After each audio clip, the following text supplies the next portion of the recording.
Estados Unidos espera los resultados presidenciales. Las urnas aún están abiertas en la costa oeste, mientras en la del este empezaron a contar votos hace pocos minutos. Una sorpresiva lluvia y granizada en Azuay permitió que el caudal en el río Paute crezca levemente desde esta tarde. Los ríos que alimentan la central Coca-Cola Sinclair disminuyeron y un equipo de Televistazo constató que incluso se puede caminar en su lecho. En su defensa por el proceso de juicio político en la Asamblea, la ex ministra de Energía Andrea Robo asegura que 2 ministros y hasta el presidente Noboa fueron alertados sobre la crisis energética antes de su salida del cargo. El Consejo de la Judicatura fijó un procedimiento para que fiscales y jueces agilicen la entrega de 5,000 armas incautadas a los delincuentes que siguen represadas y no llegan a la policía y Fuerzas Armadas. Órdenes de prisión preventiva en el caso Metástasis están próximas a caducar debido a que el juicio avanza con lentitud y el plazo vence en diciembre. La Fiscalía acusará por delincuencia organizada en el caso Purga al exasambleísta Pablo Muentes, a la expresidenta de la Corte de Guayas, Fabiola Gallardo, y otras 21 personas. El correísmo, que expulsó a la base estadounidense de Manta e incluyó la prohibición de bases extranjeras en la Constitución, preside la comisión para tratar la reforma que permitiría nuevamente su operación. El candidato presidencial por el Partido Socialista, Pedro Granja, anunció que se retira de la campaña presidencial tras el ataque contra el abogado Joselito Argüello y amenazas de las que dice ser blanco. De los 30,000 ecuatorianos que residen en Valencia, 40 han pedido ayuda humanitaria y un nuevo pasaporte, mientras sigue la búsqueda de otros migrantes a una semana del paso devastador de la tormenta Dana. El Real Madrid y el Manchester City fueron derrotados en una jornada de sorpresas en la Champions League.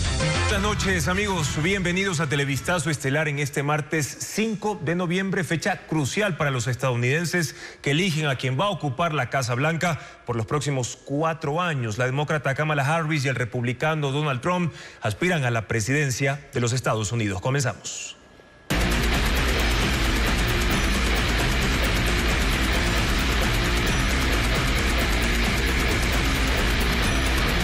Estados Unidos, en vilo hasta el final.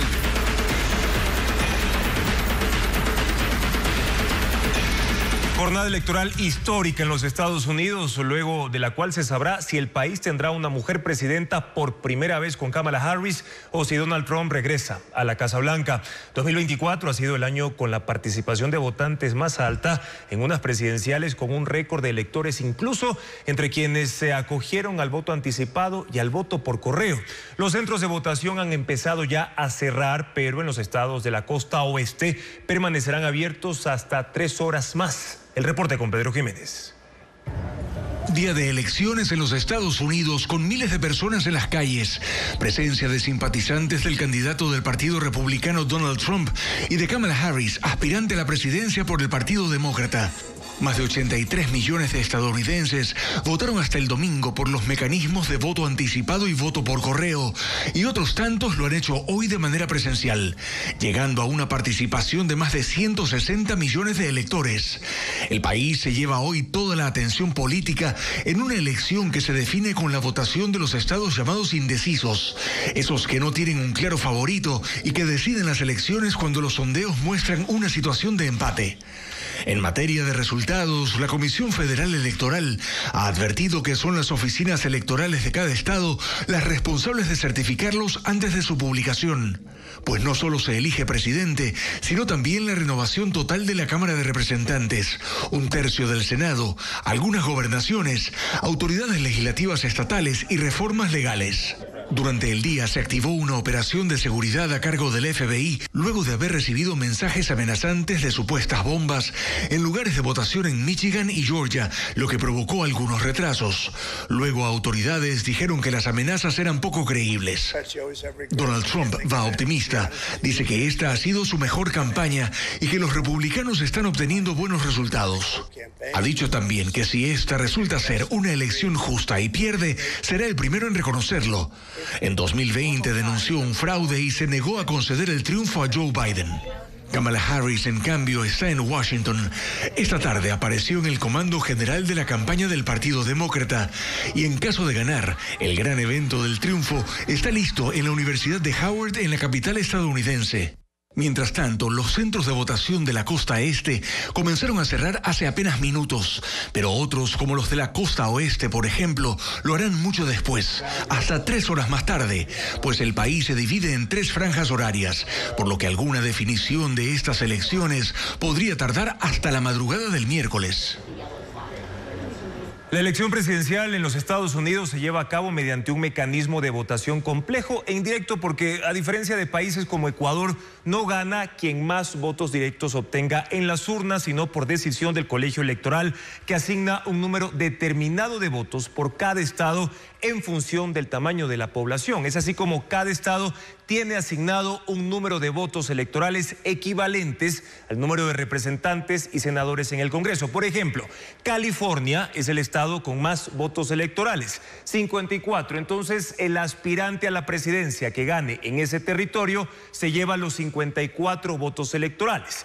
Texas es otro de los estados con más votos electorales, 40, y la Florida en la costa este también es uno de los estados con mayor votos electorales, estamos hablando de 30 en total. Esa cantidad de votos electorales, el total de votos electorales en juego es de 538. Y quien obtenga 270 se convertirá en el presidente o presidenta de los Estados Unidos y que será posesionado el 20 de enero del próximo año. Ya cerraron las urnas en los estados de Indiana y Kentucky. Diego Borbolla, de la Alianza Informativa Latinoamericana, con lo más reciente de las elecciones estadounidenses. Diego. Intenso atardecer aquí en Washington, D.C., la capital de Estados Unidos. Cerraron las primeras urnas en los estados de Indiana y Kentucky. Las diversas encuestas se están perfilando. Algunas le dan la ventaja a Donald Trump. Sin embargo, recordemos que solo son aproximaciones que hacen las diversas encuestadoras y medios de comunicación estadounidenses, porque los resultados oficiales se pueden programar para perfilarse en los próximos días de manera oficial. Sin embargo, millones de electores siguen votando en los 50 estados de la Unión Americana. Nosotros seguimos al pendiente de todo lo que trascienda en esta jornada electoral histórica en Washington, D.C. Soy Diego Borbolla para Ecoavisa.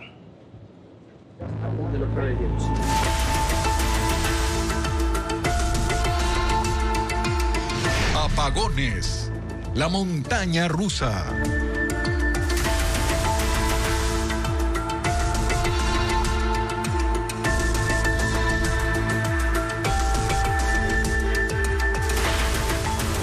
Desde hace 7 días no llueve en Coca-Cola Sinclair. El nivel de los ríos que abastecen la hidroeléctrica bajó, pero ¿cuál es el panorama en los afluentes? Un equipo de Televistazo se trasladó hasta la provincia de Napo para constatar la situación. Veamos. En la captación de la hidroeléctrica Coca-Cola Sinclair en Napo se constata que el caudal disminuyó. Esto es consecuencia de que el nivel de los ríos Quijos y Salado que forman el río Coca, que alimenta la central, se redujo y provoca que opere a 1/3 de su máxima capacidad. Este es el río Salado, una de las principales fuentes de agua de la hidroeléctrica Coca-Cola Sinclair. Aquí no ha llovido hace 7 días y el nivel del lecho es tan bajo que se puede cruzar caminando. Desde el aire se observa la magnitud del problema. Hay extensas playas de arena y montículos de piedra debido a la falta de lluvias. La arena está seca. Incluso plantas crecen en zonas que deberían estar bajo el agua. En otros lugares se ven los troncos secos de árboles, arrastrados hasta ahí en anteriores inundaciones. Hace 8 días que llovió en la parte alta de la cordillera y esto provocó que bajen sedimentos, piedras, arena, troncos y basura. Por esto la central bajó su producción este domingo. La concentración de esos sedimentos disminuyó este martes a la mitad. La central está generando 580 de sus 1.500 megavatios de potencia instalada. Y los generadores que debían estar funcionando en Quevedo y entregando 50 megavatios desde hoy aún no llegan al país. Se trata de uno de los contratos de emergencia firmados por el gobierno, pero que presenta retraso y trastoca los planes del régimen, como le informa Francisco Garcés. El Ecuador debía contar desde este martes con 50 megavatios más de electricidad. 20 generadores fueron comprados a la empresa Progen, pero no los pudo entregar a tiempo. La proveedora pidió una prórroga para trasladarlos desde el estado de Florida en Estados Unidos. El gobierno compró esos generadores por $50 millones como parte de los contratos de emergencia por la crisis eléctrica. Debían estar instalados y funcionando en Quevedo. Son parte de un plan para reducir los apagones desde este mes. La proveedora pidió la prórroga, según dijo el gobierno, porque el huracán Milton que tocó la Florida hace un mes paralizó sus actividades, además de la huelga de trabajadores portuarios que duró 5 días e impidió el embarque de los generadores. Televistazo solicitó al Ministerio de Energía información sobre cuándo llegarán al país y cuándo estarán funcionando. No recibió respuesta. El gobierno ha dicho que traerá los generadores vía aérea, pero no ha precisado si esa operación está en marcha. Lo cierto es que ese retraso trastoca sus planes para obtener nueva generación eléctrica desde la primera semana de noviembre. Ese plan incluye otro contrato firmado con la misma empresa que está en marcha para generar 100 megavatios con 29 generadores que costaron $100 millones. Según el contrato, deberán estar en funcionamiento en el Salitral, en Guayas, el 30 de noviembre. Esos equipos tampoco han llegado al país. Con ellos, el gobierno había previsto tener 241 megavatios nuevos de electricidad en noviembre. Y las pocas reservas de energía que se recuperaron la semana pasada están en riesgo por 4 parámetros que complican sostener o subir los niveles de agua en los embalses. Diego Cuenca los puntualiza y explica el panorama para esta semana. El efecto de los apagones de 14 horas ayudó a que desde el 24 de octubre hasta el 4 de noviembre, la cota del embalse de Mazar suba de 2.111 a 2.116 metros sobre el nivel del mar. Es decir, recuperó 5 metros del nivel de agua. Esas pocas reservas de energía esta semana están en riesgo de perderse. Primero, por la reducción de los cortes que serán de 6 horas. Sostener esa medida implica aumentar la generación del complejo hidroeléctrico Paute, integrado por las centrales Mazar, Molino y Sopladora, que volvieron a encenderse este lunes, y nuevamente el agua del embalse de Mazar empezó a disminuir. De 2.116, este martes cayó a 2.115 metros sobre el nivel del mar, y si continúa encendida, seguirá perdiendo agua con mayor velocidad.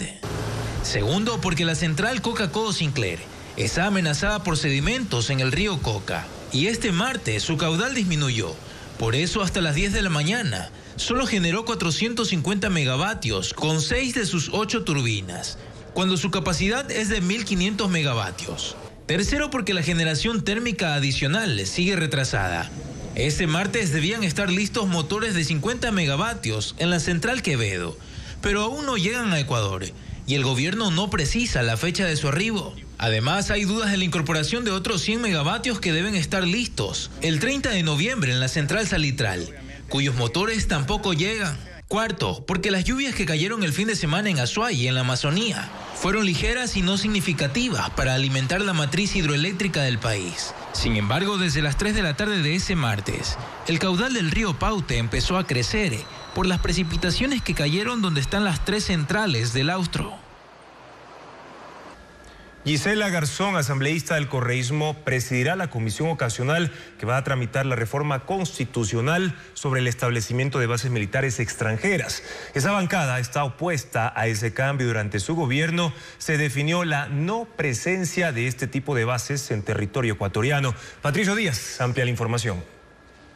El correísmo preside la comisión en la que se tratará la reforma constitucional para que las bases extranjeras se puedan establecer de nuevo en el país. Lo decidieron 5 de los 7 legisladores que conforman esta mesa ocasional. 3 son de la nueva mayoría que se conformó desde la elección del primer vicepresidente de la Asamblea, Otto Vera. Correísmo, el Partido Social Cristiano y Pachacutic. Los otros 2 son independientes, Rafael Dávila y Arturo Uxha.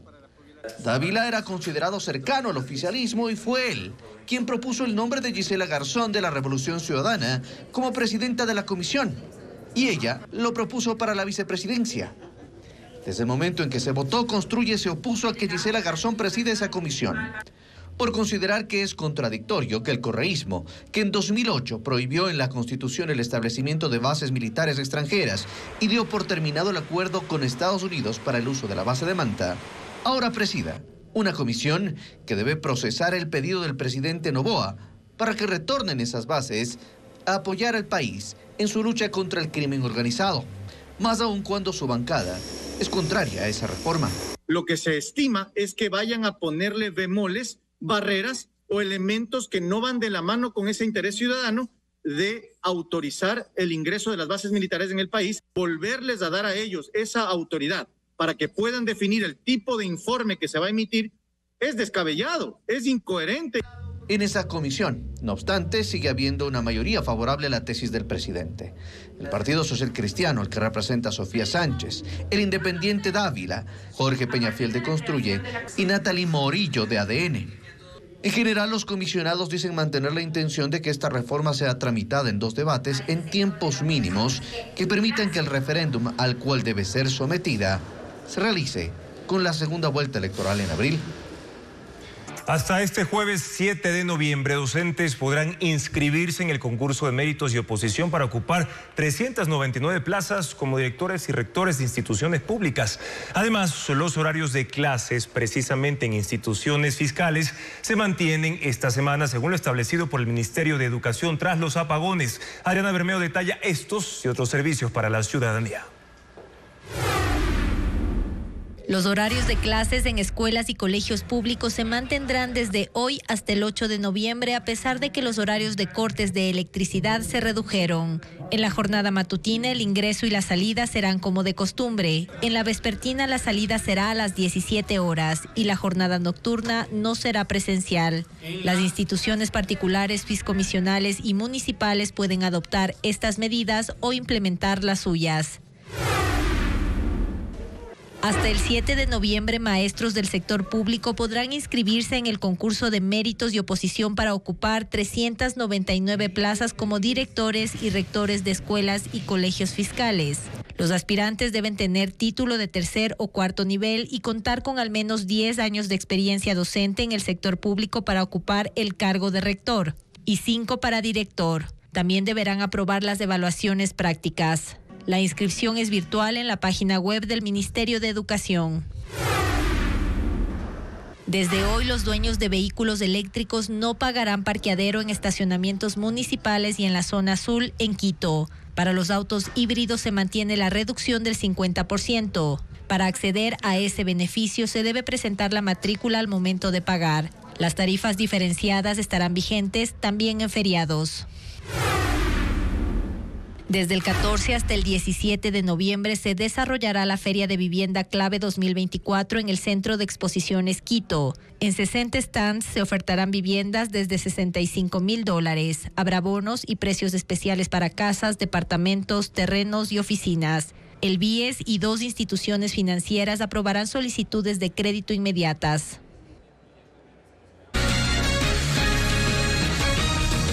Pablo Muentes y otros 22 procesados en el caso Purga serán acusados por la Fiscalía. El fiscal Wilson Toainga decidió dejar fuera del caso a 2 implicados por falta de elementos en su contra. Jacqueline Rodas cuenta de quiénes se trata.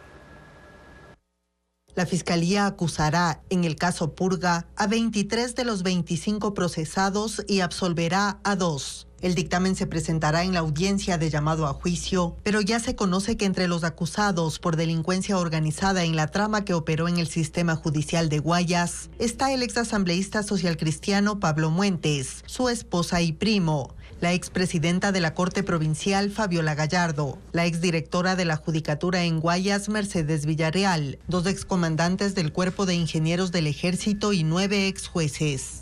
Según los cargos, Muentes fue la cabeza de la organización criminal con poder económico y político para conseguir fallos ilegales, cambiar personal judicial y manipular los sumarios disciplinarios abiertos a jueces denunciados. En la audiencia, el fiscal general subrogante Wilson Toainga pedirá que los 23 sean juzgados por un tribunal de la Corte Nacional. Los implicados que quedan fuera del caso son 2 funcionarios de menor rango, un asistente de Fabiola Gallardo inicialmente vinculado a la acción de protección otorgada al Cuerpo de Ingenieros del Ejército y una coordinadora de la Judicatura relacionada con la causa del Banco del Pacífico, que favoreció a Pablo Muentes con $4 millones. El fiscal Toainga remitió al juez su dictamen abstentivo a favor de Rubén Díaz Valdés y Miriam Yesenia Rodríguez. En las próximas horas, el juez debe dictar el sobreseimiento para ambos y levantar sus medidas cautelares. La audiencia debía realizarse este miércoles, pero se suspendió por el juicio del caso Metástasis. Más de 5.000 armas incautadas a los grupos delincuenciales siguen en cadena de custodia. Por la demora en los trámites judiciales no se ejecuta el traspaso a la fuerza pública como se lo aprobó en la consulta popular. Paul Romero con un resumen de la situación. Una resolución del Consejo de la Judicatura permitirá a los jueces y fiscales acelerar el traspaso de las armas incautadas a las bandas delincuenciales, a las Fuerzas Armadas y a la policía. Se publicó el pasado 25 de octubre en el registro oficial, en la que la Judicatura determina la competencia de las juezas y de los jueces para el procedimiento del destino de las armas, sus partes o piezas, explosivos, municiones o accesorios de conformidad con lo previsto en los artículos 474.2 y 474.3 del Código Orgánico Integral Penal. En 5 artículos se aclara la competencia de jueces y fiscales, según la última reforma al COIP aprobada por la Asamblea en julio pasado, luego de que el 63% de electores se pronunció a favor en la consulta popular. En el plazo máximo de 90 días desde que se inicia la cadena de custodia y se haya ordenado las pericias, un fiscal deberá solicitar a un juez el uso inmediato de las armas. Ese juez deberá emitir su pronunciamiento en 10 días máximo. Si no lo hace, se entenderá que la autorización fue concedida. 5.000 armas están a la espera de una resolución judicial para ser traspasadas a la fuerza pública. Todas fueron incautadas en 2024 y están en cadena de custodia según el bloque de seguridad. Las primeras armas, 122 fusiles calibre 5.56 y 7.62 y 42 pistolas 9 milímetros, fueron entregadas la semana pasada a las Fuerzas Armadas. Ese cargamento había sido decomisado por una patrulla de guardacostas en las Islas Galápagos en noviembre de 2023 y fue valorado en $1 millón.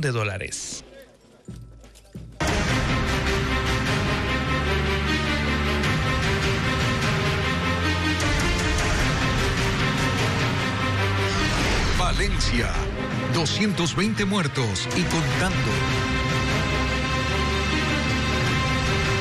7 días después de la tragedia por las inundaciones en Valencia, el gobierno español declara a la comunidad en zona de catástrofe y aprueba un fondo de ayuda de más de 10.000 millones de euros, mientras continúan las labores de búsqueda de desaparecidos y el retiro de escombros. Eliana Suárez con las imágenes.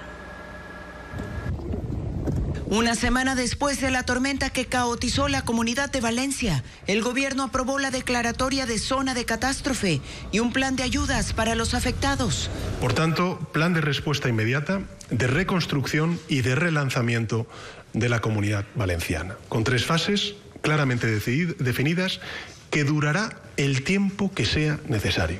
El presidente Pedro Sánchez anunció el inicio de la fase 1 del plan, que implica la entrega de 10.600 millones de euros para los ciudadanos y empresas, pequeños ayuntamientos y negocios minoristas, además del acceso a una línea de créditos con condiciones favorables para la recuperación económica.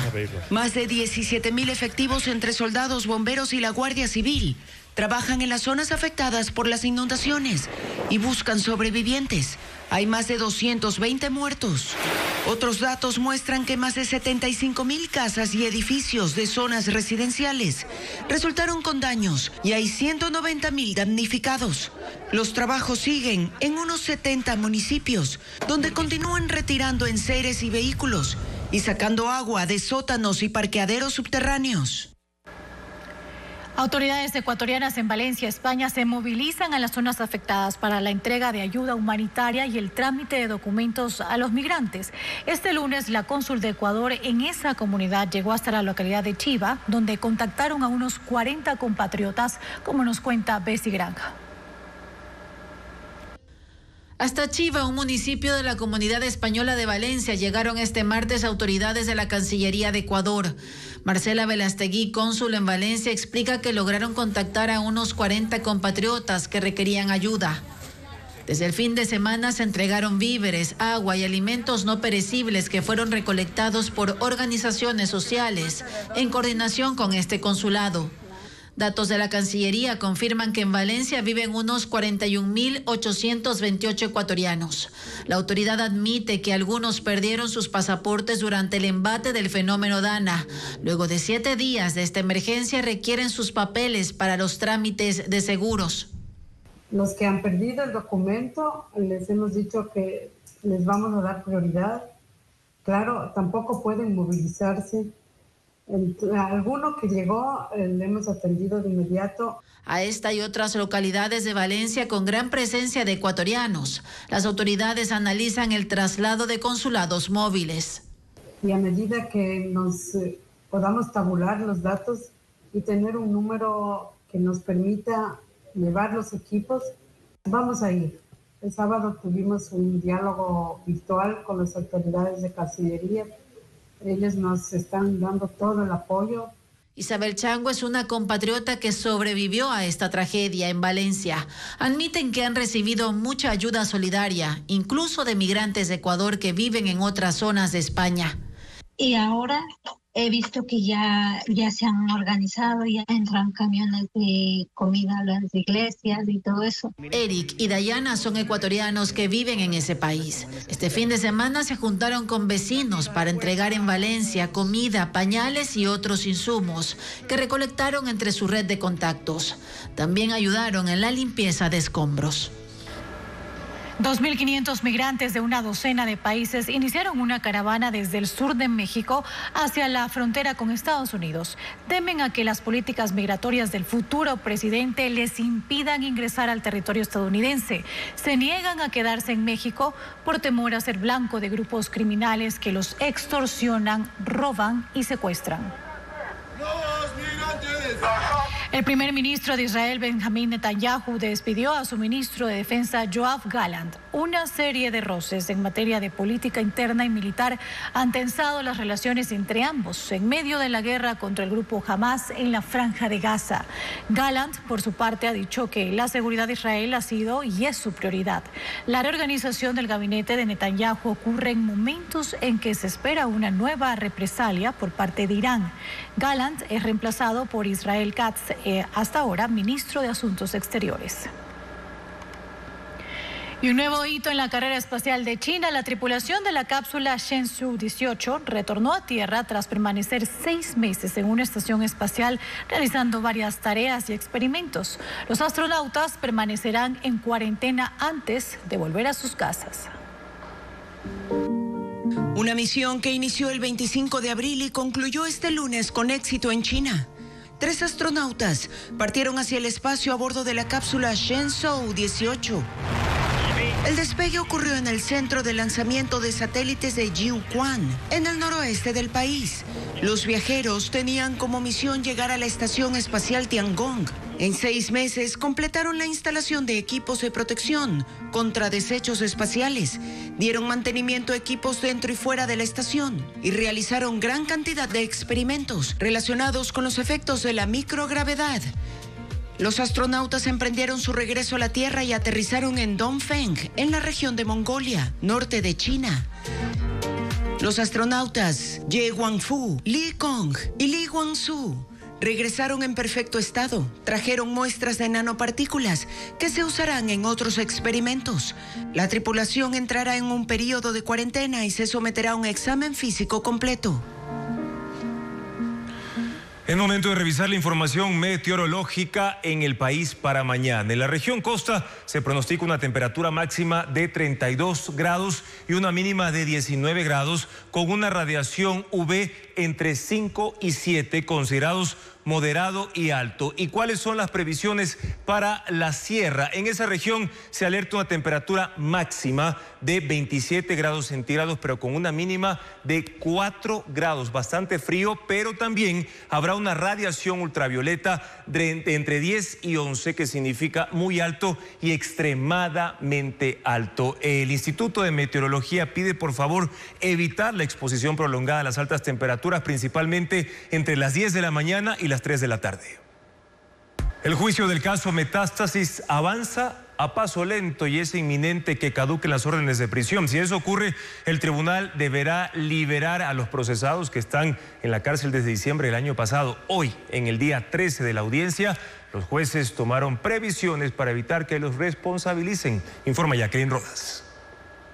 El caso Metástasis camina a la caducidad de la prisión preventiva. Las matemáticas no cuadran para que el juicio termine antes del 14 de diciembre, cuando las detenciones cumplen un año. Si hasta ese día no hay sentencia, los jueces deberán liberar a los presos. El tribunal advierte que esto puede suceder y toma previsiones para evitar que se le responsabilice del inminente hecho. Este martes, la jueza ponente Mercedes Caicedo dispuso a la secretaria de la sala que a partir de hoy certifique diariamente las horas que trabajan. También pidió que se notifique cuántos días los jueces han laborado desde el inicio del juicio y que se consigne por escrito que no habrá pausas, así se cruce con audiencias de otros casos. Es que los tiempos no alcanzan. Este martes se cumple el día 13 y la Fiscalía sigue con el primero de 250 peritos y testigos convocados. Luego deberá presentar sus pruebas documentales y reproducir el audio de 6 testimonios anticipados, entre ellos el de Mayra Salazar. Después será el turno de los 21 enjuiciados. Televistazo consultó a algunos abogados y cada uno prevé tomar al menos 2 días para presentar las pruebas de descargo. Es necesario explayarse con la información y analizar punto por punto. Todo indica en esas circunstancias que los 38 días que restan para la fecha tope no serán suficientes. Entre los procesados que quedarían libres está Javier Novillo, alias Novita, identificado por la Fiscalía como uno de los 4 cabecillas que trabajó para el narcotraficante Leandro Norero. Se caducará la orden de prisión del expresidente del Consejo de la Judicatura, Wilman Terán, pero no saldrá de la cárcel porque tiene otras 2 boletas de encarcelamiento, emitidas en los casos Pantalla y obstrucción de la justicia. Los 4 implicados en el robo de un cajero automático con explosivos en Quito la semana pasada están libres. A la audiencia de flagrancia no acudió un defensor público y una jueza ordenó su liberación. Paul Romero sigue con este caso. Los 4 detenidos durante el asalto con explosivos a un cajero automático en Llano Grande, norte de Quito, el pasado miércoles, no fueron procesados. Ese mismo día, en menos de 24 horas, quedaron libres. La jueza de la Unidad Penal con competencia en delitos flagrantes dispuso su liberación porque el defensor público no acudió a la audiencia. Según la ley, los defensores públicos deben estar presentes porque se encargan de garantizar el acceso a la justicia de las personas que no tienen abogados patrocinadores. En su ausencia, la jueza no declaró la legalidad de la detención ni la flagrancia del delito, pese a las evidencias encontradas durante la detención de los implicados. Una camioneta negra reportada como robada, 2 tanques con material explosivo, mangueras y cordón detonante, 3 bandejas dispensadoras de dinero del cajero automático, $4,395, 3 armas de fuego, 70 municiones, un saco de yute con miguelitos y 2 motocicletas. Según la Policía Judicial, el defensor público asignado fue notificado con anticipación. Sin embargo, no llegó a la audiencia que debía realizarse 24 horas después de la detención. El mando de la policía presentó una queja a la Defensoría Pública y al Consejo de la Judicatura contra el funcionario. Este martes, el comandante de la institución, Víctor Zárate, dijo que ese defensor público fue destituido. 3 de los 4 implicados tienen antecedentes penales por robo y tenencia ilegal de armas. En cuanto al asalto al cajero automático, pesa sobre ellos una investigación de la Fiscalía, pero no tienen medidas cautelares. 3 días después del ataque armado al candidato asambleísta del Partido Socialista Ecuatoriano, Joselito Argüello, y luego de hacer públicas supuestas amenazas de muerte en su contra, el presidenciable Pedro Granja se pronuncia sobre su permanencia en la contienda electoral. Asegura que no puede hacer campaña mientras su vida corra peligro, informa Luisa María Heredia. Pedro Granja, el candidato presidencial del Partido Socialista Ecuatoriano, anunció su retiro de la campaña electoral. Lo hizo la mañana de este martes en una entrevista al medio digital La Calle. Prácticamente tengo que en este momento retirarme de la campaña. En las próximas horas estoy evaluando la posibilidad de regresar a Italia, donde vivo, porque aquí lamentablemente no se puede. Hasta el cierre de este reporte, Granja no ha formalizado ante el Consejo Nacional Electoral la renuncia a su candidatura. La semana anterior denunció en un video publicado en su cuenta en la red social X haber recibido amenazas de muerte. Relató que sujetos armados ingresaron a casa de su hermano para sustraerse varios documentos que probarían casos de corrupción en el sistema eléctrico nacional. Antes de huir, los antisociales le habrían dejado un mensaje con su hermano. Que no voy a llegar al debate porque me van a matar antes. El pasado 2 de noviembre, Granja, junto a varios candidatos asambleístas asambleístas del partido asistieron a un conversatorio en la comuna de Tambo, provincia de Santa Elena. El presidenciable llevaba puesto un chaleco antibalas y era resguardado por agentes de la policía. Pero minutos después de terminado el evento, el aspirante a una curula en la asamblea, Joselito Argüello, quien además es su amigo, fue víctima de un ataque armado. Argüello se dirigía al cantón Salinas cuando en el sector de San Lorenzo fue interceptado por sujetos en moto, quienes abrieron fuego contra la camioneta en que iba y huyeron. 2 balas rozaron a Argüello en el pecho y la axila, según el informe médico del Hospital José Garcés Rodríguez, donde recibió los primeros auxilios. Su padre, quien lo acompañaba, sí fue impactado por proyectiles y sigue hospitalizado en Guayaquil. La Fiscalía abrió una investigación para esclarecer el hecho, que se desarrolla en reserva. La policía, por su parte, se refirió en un tuit al suceso y lo calificó como un intento de robo y no como un ataque de sicarios, lo que fue cuestionado por Argüello. Su descontexto en el texto nos hace ver que no les queda más que informar lo que les ordenan que digan. Escribió en la misma red social: cerca de 200 uniformados ya han sido desplegados para brindarle seguridad a candidatos. En Loja, un incendio forestal arrasó con 77 hectáreas de bosque nativo en los sectores de Punzará y el Capulí. El fuego quedó a pocos metros de un área poblada donde 3 familias tuvieron incluso que evacuar a sus animales. Alejandra Sánchez con las imágenes de la emergencia.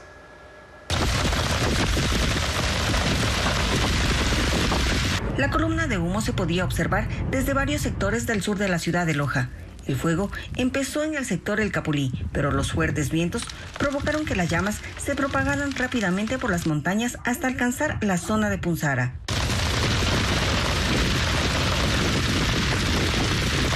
Bosques de pino, yaragua, achopayas y pastizales fueron arrasados por el incendio. El fuego quedó a solo medio kilómetro de 3 viviendas y ante el temor de que las llamas se expandieran, las familias evacuaron a sus 20 vacas. 60 bomberos de 3 estaciones se desplazaron a la zona, donde las llamas alcanzaban hasta 2 metros. Además, 20 militares y 10 comuneros se unieron para ayudar a combatir el fuego, dividiéndose en 2 frentes. Al mediodía de este lunes ya se había controlado el 90% de la emergencia. Según la Secretaría de Gestión de Riesgos, se destruyeron 77 hectáreas de bosque. El joven acusado de provocar un incendio forestal en Guápulo, en el nororiente de Quito, fue sentenciado a 8 meses de prisión y el pago de la reparación integral de los daños. La decisión se tomó este martes en un juicio de procedimiento directo que inició hace 2 semanas, como lo explica Diana Bermejo. El joven detenido el 26 de septiembre por el incendio de Guápulo que destruyó 23 hectáreas de vegetación del Cerro Auqui fue declarado culpable. La Sala de lo Penal de la Corte de Pichincha basó su decisión en 5 informes realizados por la policía, el Cuerpo de Bomberos, Ministerio y Secretaría del Ambiente y la versión de una persona que dijo que observó cuando el joven inició el fuego y no pudo controlarlo. La ubicación proporcionada por la testigo coincide con el lugar de origen del incendio determinado por el Cuerpo de Bomberos, según consta en el expediente del caso. Además, la policía encontró un galón con gasolina en la vivienda del sentenciado. La Procuraduría del municipio de Quito dijo a Televistazo que la defensa presentó 4 testigos que no lograron justificar la tenencia de ese combustible. A pesar de que el Código Penal establece una pena de 1 a 3 años para quien ocasione un incendio forestal, la sentencia en este caso fue de 8 meses y pagar por los daños ocasionados. La jueza que conoció la causa consideró como atenuante que el procesado colaboró en todo momento durante la investigación. La reparación integral será determinada por un avalúo que deberá realizar la Secretaría de Ambiente del municipio. Un informe preliminar indicó que el daño asciende a $1.113.000. Hay 3 personas detenidas como sospechosas de ocasionar otros incendios forestales en Quito. 2 audiencias serán este miércoles y una más el martes de la próxima semana.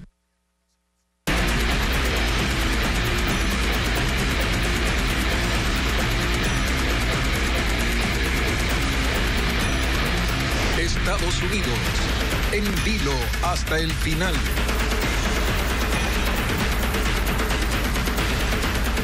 Y ahora vamos a revisar los resultados preliminares de los colegios electorales en algunos estados donde ya se ha avanzado rápidamente en el proceso de escrutinio. Recordemos que en algunos estados de la parte este de los Estados Unidos ya cerraron hace algunas horas el proceso electoral. ¿Qué pasa con Kamala Harris? Aquí la vemos del color azul, que es del Partido Demócrata. En el estado de Vermont, ella obtuvo hasta el momento 3 votos electorales. Recordemos que no es el proceso de voto electoral, en este caso el voto directo o el voto popular, sino el voto electoral a través o mediante los colegios electorales. Los estados que están pintados de rojo corresponden a los resultados del voto electoral del candidato Donald Trump. Justamente son los estados de Indiana, Kentucky y Virginia Occidental, donde en estos momentos, en los resultados preliminares del voto electoral, Trump suma 23 votos electorales. Reiteramos esta información: 3 votos electorales para Kamala Harris en el estado de Vermont y 23 votos electorales para Donald Trump en Indiana, Kentucky y también en Virginia Occidental. De hecho, en esos estados es la misma hora que en Ecuador, son las 7 de la noche con 58 minutos. Se ha mencionado que en los estados del oeste de los Estados Unidos se van a dar 3 horas adicionales para que los estadounidenses continúen con el proceso electoral. Son los resultados preliminares de los votos electorales. También es importante reiterar que se requieren 270 votos electorales. Si uno de los dos candidatos llega a esa cantidad, 270 votos electorales, es ya elegido como presidente de los Estados Unidos. ¿Y cuáles son los principales desafíos en política exterior que deberá enfrentar el futuro mandatario o mandataria de los Estados Unidos? La crisis fronteriza y las guerras en Gaza y Ucrania. Kamala Harris afirmó que va a fortalecer la frontera y su apoyo a los países aliados, mientras que el republicano Donald Trump promete deportaciones masivas y poner fin a los conflictos bélicos. Merly González con la complicada agenda internacional que le espera al ganador. La migración y la situación en la frontera con México son temas de extrema importancia para Estados Unidos y de los primeros que deberá enfrentar el próximo presidente. Kamala Harris y Donald Trump han hablado del tema en sus campañas con posiciones totalmente opuestas. Harris habla de fortalecer las fronteras y Trump de deportaciones masivas. Make America powerful again. Trump ha prometido que con él en la presidencia, la que llama la invasión a Estados Unidos terminará y dará inicio la restauración. En cuanto a los inmigrantes ilegales, serán sacados del país. Como ustedes saben, los vamos a sacar y si regresan, tenemos leyes que se promulgarán inmediatamente y que los condenarán a 10 años de prisión. Las políticas migratorias del candidato republicano incluyen deportaciones masivas, el cierre de la frontera y la eliminación de programas de migración, como el permiso humanitario de permanencia. Su rival Kamala Harris, por el contrario, habla de otorgarles ciudadanía. Trabajaré para asegurar que hagamos una reforma migratoria integral, de manera que permitamos que la gente trabajadora tenga un camino para poder obtener la ciudadanía porque se la han ganado. También promete fortalecer la frontera, dar más recursos a los agentes y prohibir el ingreso a Estados Unidos por 5 años a quienes sean detenidos tratando de entrar de forma irregular. El escenario mundial es muy diferente al que Donald Trump encontró en 2016, cuando asumió la presidencia. Ahora, con una posible reelección en la puerta, deberá atender 2 guerras que cuentan con financiamiento estadounidense. La primera es la defensa de Ucrania ante la invasión rusa. Las tropas de Kiev resisten con ayuda de los países de la OTAN y principalmente de Washington. Y la guerra de Israel contra Hamas y grupos extremistas aliados a Irán, donde el gobierno estadounidense ha hecho un esfuerzo hasta ahora sin resultados para detener la guerra. Trump ha dicho que de haber ganado en 2020, otro sería el panorama. Permitir que Rusia entre en Ucrania, el ataque del 7 de octubre, todas estas cosas nunca habrían sucedido si hubieras tenido un presidente diferente. Dice que terminará con ellas, que negociará con todos los bandos, aunque no da mayores detalles de cómo lo hará. Para Harris, la situación no es nueva. Como vicepresidenta conoce bien estos conflictos y apela por la mediación, pero asegura que el apoyo a los aliados continuará si ella gana. Apoyaré a nuestros amigos porque sé que nuestras alianzas mantienen a salvo al pueblo estadounidense y hacen que Estados Unidos sea más fuerte y más seguro. En lo que coinciden ambos candidatos es en que harán todo para mantener el liderazgo mundial de Estados Unidos.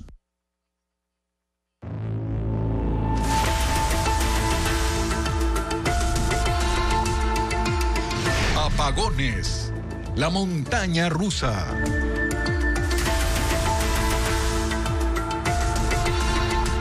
En los próximos 5 días, Ecuador tendrá apagones que durarán máximo 6 horas. Sin embargo, para garantizar la provisión de energía, se requiere que las hidroeléctricas generen más de lo que estaban produciendo. Francisco Garcés actualiza el panorama energético en el país. Para sostener los apagones en un máximo de 6 horas diarias, el gobierno necesita que Coca-Codo Sinclair aumente su generación, pero esta hidroeléctrica cada día produce menos electricidad. El gobierno tomó su decisión de no aumentar las horas de apagones la semana pasada, cuando Coca-Codo Sinclair estaba generando hasta 1000 megavatios de electricidad cada día, gracias a un elevado caudal del río Coca. En los planes del régimen estaba que la generación de esa hidroeléctrica se mantenga sobre 700 megavatios en promedio. Esas previsiones no se cumplieron.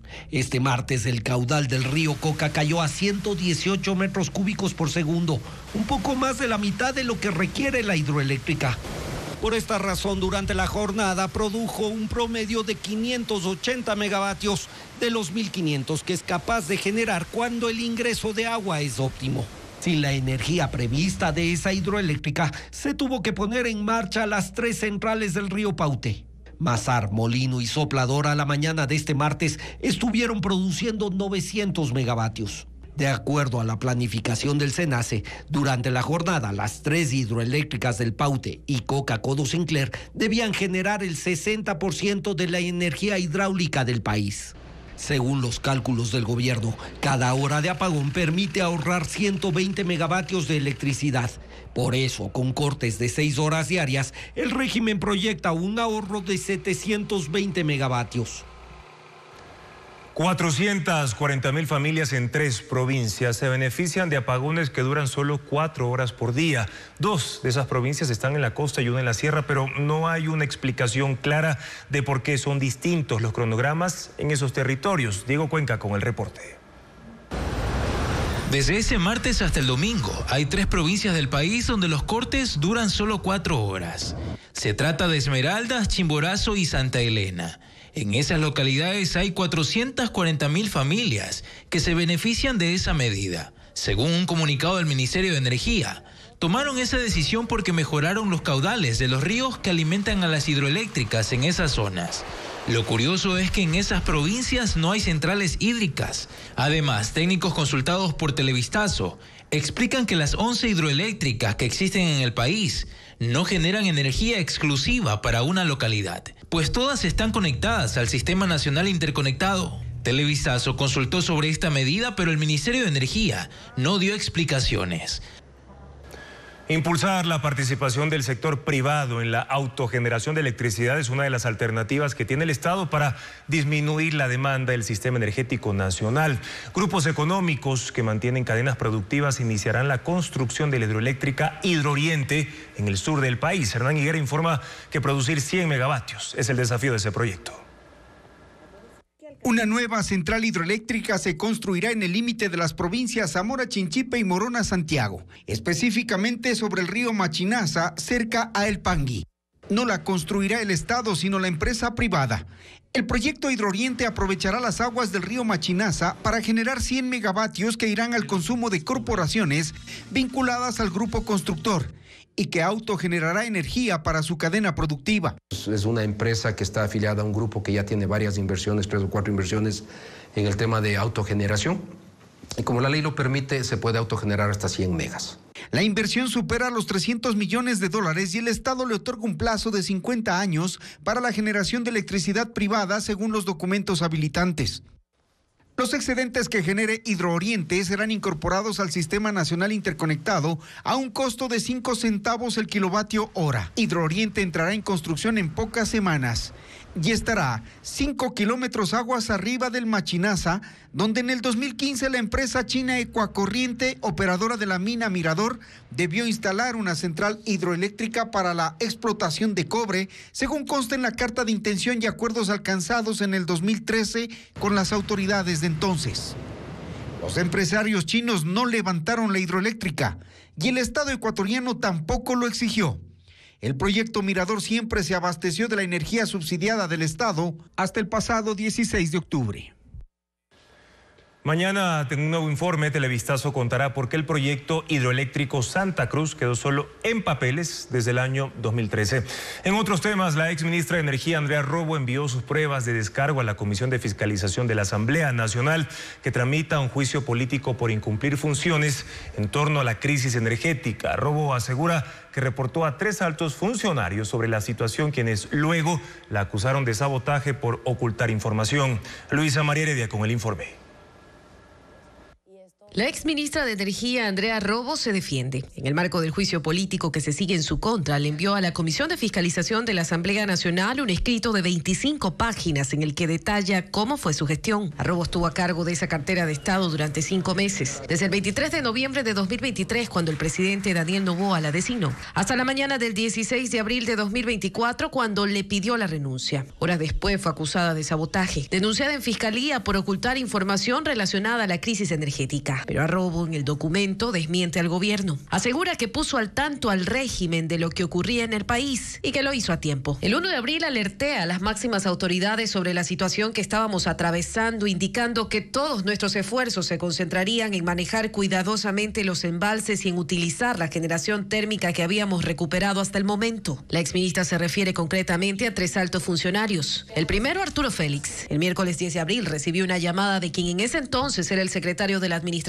Pública, Arturo Félix Wong, en la que me comunicó que había recibido alertas de inteligencia de que no se estaban haciendo operar en su máxima capacidad a las centrales termoeléctricas. Ante esta importante información, inmediatamente le propuse visitar de sorpresa las instalaciones del SENACE. Esta visita la realizamos juntos el viernes 12 de abril de 2024. Esto desmiente el argumento de que el secretario de la Administración Pública no conocía sobre el estado del sector eléctrico. El sábado 13 de abril, cuando el caudal de Masar alcanzó el mínimo histórico, sesionó el comité de crisis. Según Arrobo, lo abordado allí fue informado por ella, Félix, a Miguel Esensi Contugui y a Daniel Noboa. Personalmente estuve en constante comunicación con el presidente, el entonces secretario de Inteligencia, Miguel Esensi Contugui, y el entonces secretario de la Administración Pública. Con estos 2 últimos acordamos encontrarnos en el SENACE horas más tarde, donde ambos pudieron observar cómo había sido la caída de toda la hidrología en esos 2 días. Incluso la exministra aseguró que ella quiso poner al tanto a los ciudadanos de la situación, pero no contó con la autorización de la Secretaría de Comunicación de la Presidencia. Desde la mañana del mismo lunes 15 de abril estuvo preparado nuestro comunicado de prensa. Para las 15 horas teníamos lista una rueda de prensa, pero tampoco nos dieron autorización. Al día siguiente fui llamada a la Presidencia de la República por parte de Arturo Félix Wong, y mientras me encontraba en la sala de espera para que me reciban, me enteré que el presidente informaba que me había pedido la renuncia y que iba a iniciar una investigación en mi contra. Luego de que Arrobo remitiera este escrito a la comisión, Félix publicó un comunicado en su cuenta en la red social X que no la desmiente, pero en el que insiste en que ciertos sectores de la oposición han intentado una vez más empañar la gestión del gobierno mediante maniobras políticas y de desinformación, que responde a otro tipo de intereses. El ahora ministro de Gobierno hace alusión a medios digitales que hicieron eco de lo expuesto por Arrobo.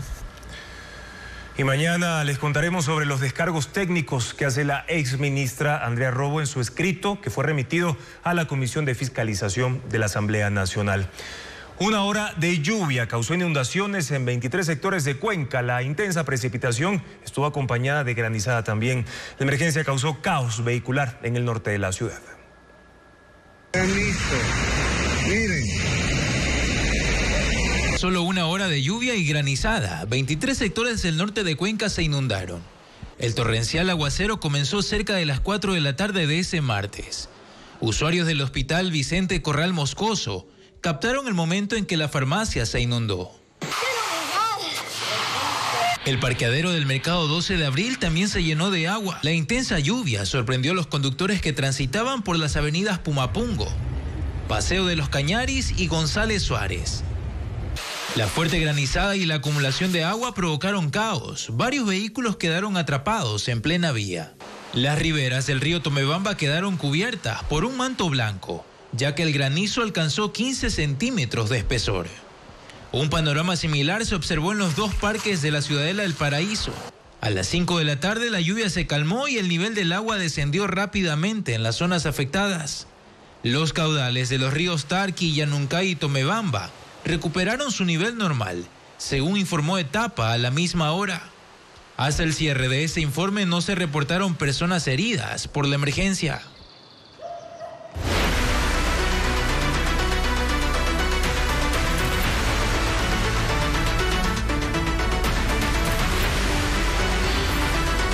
Apagones. ¿Cómo cambió mi vida? No quedarse en casa y actividades grupales son las alternativas que adultos mayores han buscado para tratar en algo de superar los cortes de energía eléctrica. Según los médicos, en esa población se presentan cuadros de estrés, como lo explica Bessie Granja. Hasta el Centro de Atención al Adulto Mayor del IES, ubicado en la Ciudadela Bolivariana en Guayaquil, llegaron este miércoles unos 800 jubilados. Según sus directivos, en las últimas 2 semanas se registra mayor afluencia a raíz de la nueva realidad que experimenta el país. Sí, han venido con mucho más entusiasmo, con los cortes de energía, al verse ellos en casa y ver que no hay actividad, vienen acá y se reúnen entre amigos, hacen más actividades, vienen con mucho más interés sobre todas las clases. Carolina Rodríguez, quien tiene 73 años, cuenta que en el sector donde vive, en el sur de la ciudad, la energía se va desde las 7 de la mañana hasta casi el mediodía. Toda la mañana paso aquí hasta la 1 y de ahí ya me voy a mi casa.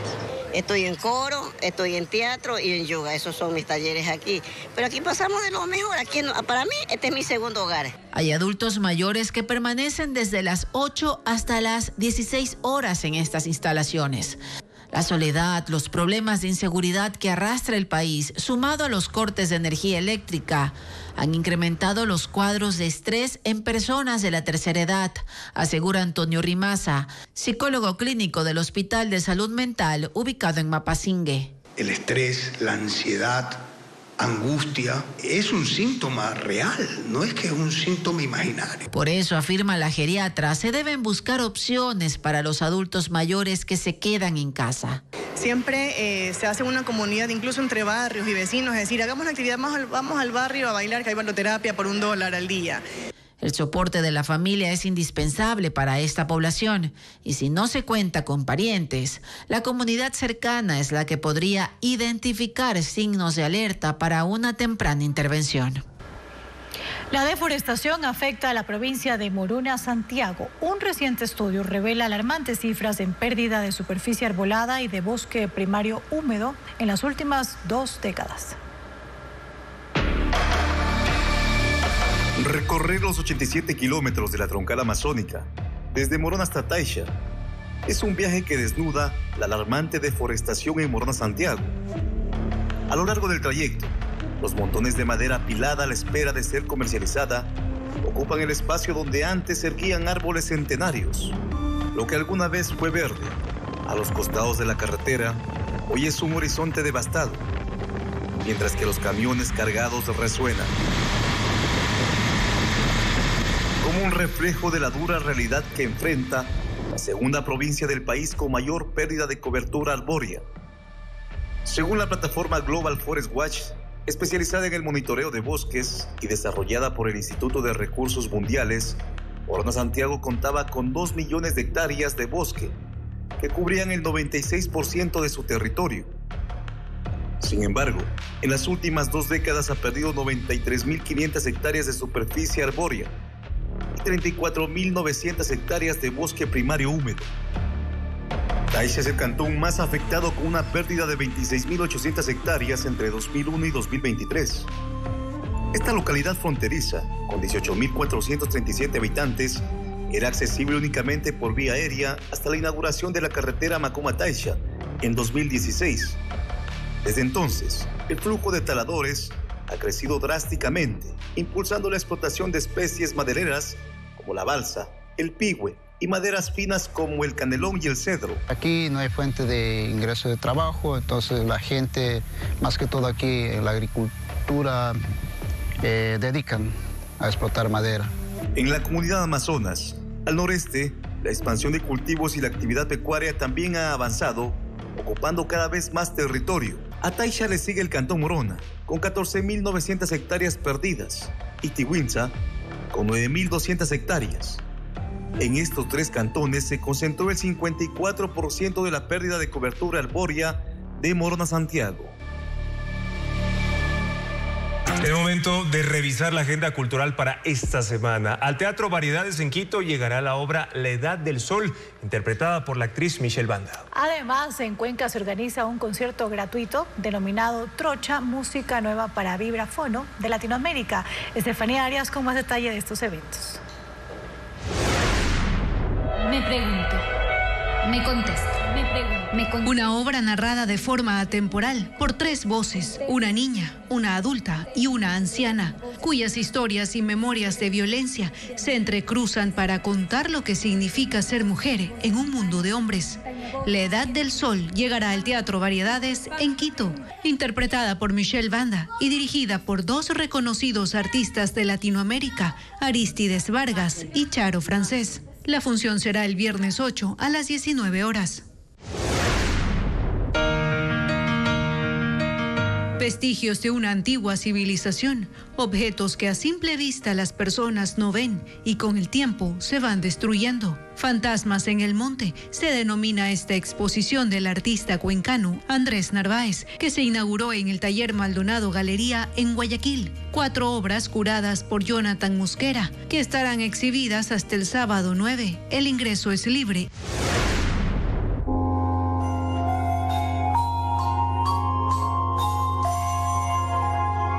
Será una noche única, una experiencia que llevará al público por senderos sonoros sinuosos. Trocha, música nueva para vibráfono de Latinoamérica, es el concierto que se realizará en el Museo Universitario de Cuenca, interpretado por el artista Marcelo Villasís.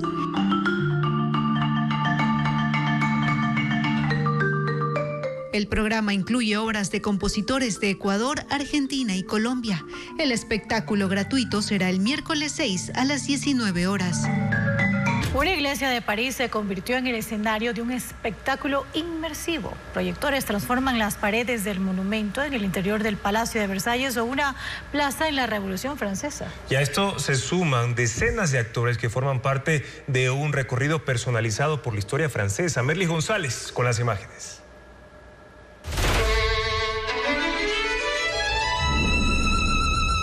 París usa la tecnología para dar nueva vida a la histórica iglesia de Saint-Sulpice.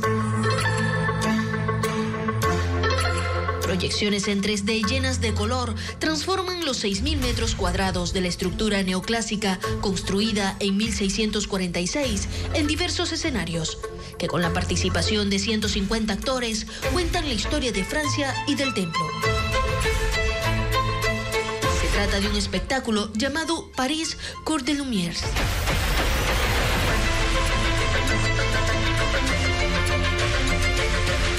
La interpretación de los actores es acompañada con música de la época, dando a los asistentes una experiencia única.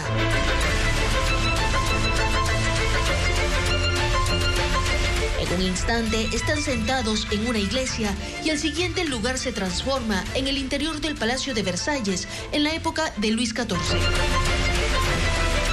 El show inmersivo se exhibirá hasta el 23 de noviembre.